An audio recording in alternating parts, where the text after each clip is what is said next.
Hey guys, this is Paul of Emerald Enclosures here, and I figured with this week I'd give you guys some updates on some of the projects I'm working on. Some of them more interesting than others in my opinion, and I'm not sure exactly what you guys would consider interesting.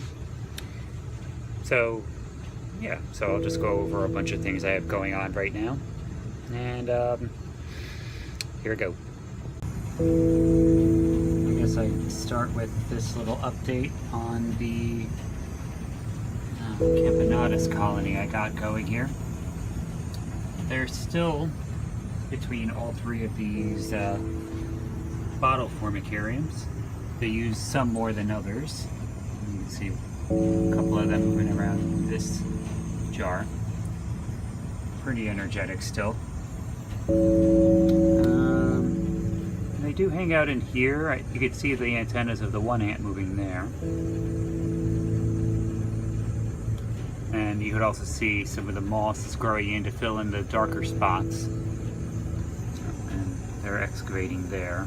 Not going to get really far though, because under this platform. Oh yeah, I made this platform just as like a little cup holder idea for the bottles.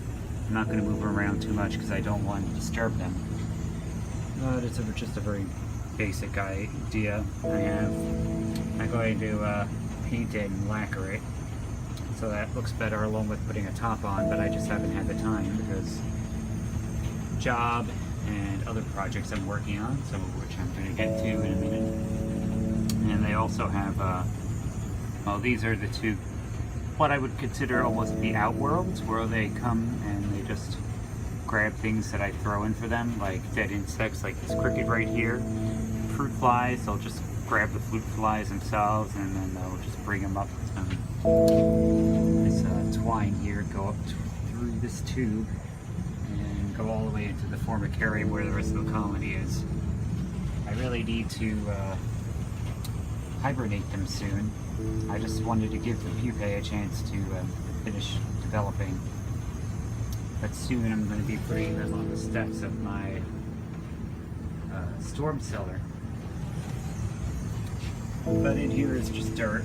They weren't moving in. I put these two logs in there originally just so that maybe they'll have an elation to trying to excavate, but they never have. They seem to be just burrowing through the dirt more than anything.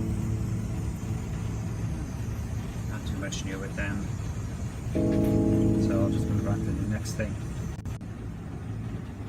Here I have a couple of plants that were given to me from work because they had spider mites and mealybugs on them, mostly spider mites. If anyone doesn't know what spider mites are, they're a species of arachnid, which all mites are arachnids, I believe. I mean, I could be totally wrong, but the ones that I'm familiar with mostly are arachnids. And I gave them a bath in one of these Sterlite containers with half a cup of hydrogen peroxide and let them sit for about 10 to 15 minutes. Took them out and rinsed them off with water so they didn't fully dry up, but it quickly took care of all the spider mite issues. I might start suggesting we do that at work so we can actually save some of these plants. But for now, I have some anthuriums that I can experiment with, and some peace lilies there, which I always like peace lilies. It looks like I could also split them into some smaller plants. I'm not sure what I'll do with them. Maybe I'll just put them in some aquaponic setups. But the peace lilies I have a lot of experience with. It can be grown with their roots in the water. But according to my research, anthuriums, you could do the same thing. I'm always learning new plants that I can use inside my aquarium vases, which makes me very excited about the prospects of the future. So I'm taking this opportunity now that I have some of these anthuriums, and I'm going to attempt to put them in aquatic environments. So far, I don't have any root rot. Some of these roots were pretty bad to begin with at work. I tried to clean them up a little bit as best I could, and just leave the ones that had, leave the roots that were good left over. But they've been in the water for over 24 hours now. I haven't seen any degeneration.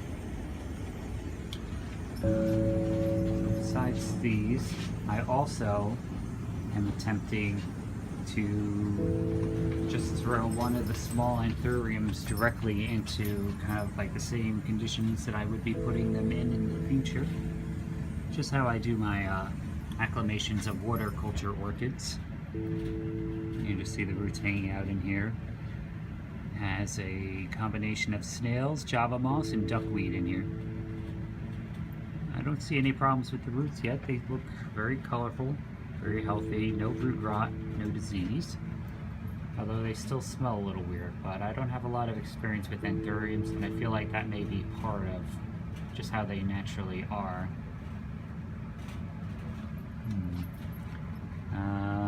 More experiments are that I created a new culture to try and grow this very colorful species of liverworts. It's the same species of liverworts I had in this terrarium, mini terrarium. If you remember correctly, it was growing along the bottom of this bromeliad I have in the corner. I moved it down here from my room. The growth on this rotala, I need to actually update this from Mystery Plant, is going pretty well. The color isn't as bright as I thought. I'm thinking about dosing it with some iron and see if I can get some more red out of it. But so far the plant is growing exceptionally quick inside its new environment. Very neat. Update for anyone who is interested in the succulent I have here. It's still doing very well despite being in a closed, moist environment, which actually led me into performing an experiment. I think I got everything here that was interesting. Oh no, I'll get to the succulent in a second. What I have right here is a bunch of different experiments using different parameters for my aquarium vases, and I feel like they're going to be a big seller once I'm done with them. You could just read the notes if you want to see what the general ideas is, but I feel like the water ones are going to be more successful. Well, maybe in the short term. I feel like maybe the ones in the dirt will be more useful in the long term because they'll run through their nutrients less quick. Either way, I've seen java moss last a very long time, just in water without much nutrients at all, so I think I have a pretty good shot at making this work. Just trying experiments with different, for the water ones, I mean, different levels of water, water from different sources, heights of source water, and then I'm trying them with some substrate for additional fertilizer, which I'm sure will increase the how long they're going to survive. I think that's it. Oh, look, you see a little snail right there. It's cute. And as I was talking about before with the succulent, the successfulness of this particular succulent, I still need to update. Oh, it's Crassula SP, according to my friend David.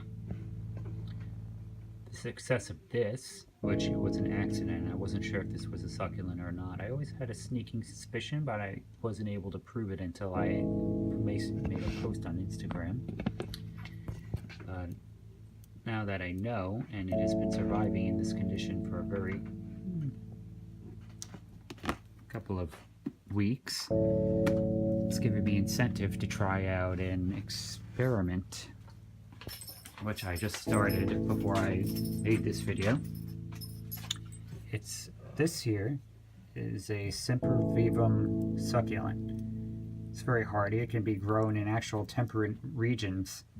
The cool thing about them is you can grow them on tops of buildings, stones, bricks, anything that has kind of a tough exterior that they can just dig their roots into and they just cling.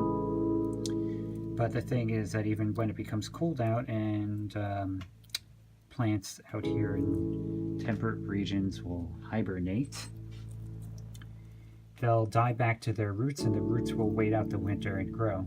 So I view that as being a hardy species of succulent. taking that guess and trying this new experiment. And as much as everyone says that it's not going to work, I'm interested to see if it will. Fruit fly. I'll get him out in a minute. I'm very interested to find out if I can keep a succulent in a closed terrarium setting. Now what I'm trying to do is I'm using worm compost like I always do. Worm compost. It holds moisture. Like, I don't know the best way of describing it because it's just amazing to me how perfect the moisture level is with compost. Like, it's never too much and it's never too little. It absorbs just the right amount and it retains it perfectly, especially if you can keep a top on it. But I feel like I'm going to attempt this. I feel like if I was to use worm compost, I might be able to keep a closed succulent garden. I'm trying a couple of different, trying this little pointy one shoot here that I got from this plant. At least I think it was this one. My sister has a bunch of these upstairs. And then I took just a snipping of one of these off. I think I cut it pretty low, so I don't think it's here. Either way, I just cut one of these brown stems, and I just stuck it in the ground and covered up the roots like the ones that are growing along here along the sides. Now I understand moisture is not going to be able to escape, but there's not a lot of moisture in here to begin with. And the crassula succulent that I have in my other setup seems to be doing well, so I want to try it. Even if it leads to a dead succulent, it's still too interesting for me not to attempt.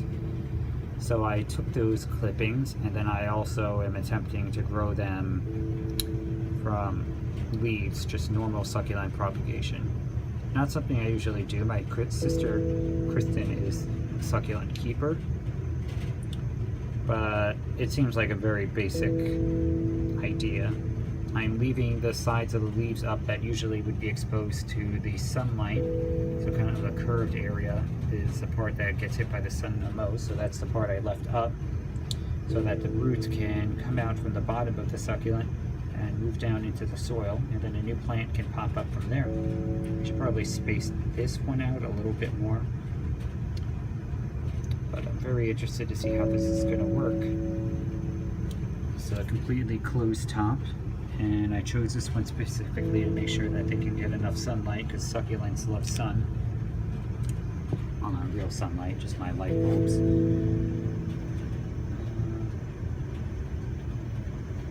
Soil, there's a rock layer down there, but I feel like with how vermicompost is, these drainage layers that I use on all my bottle gardens are rarely ever used.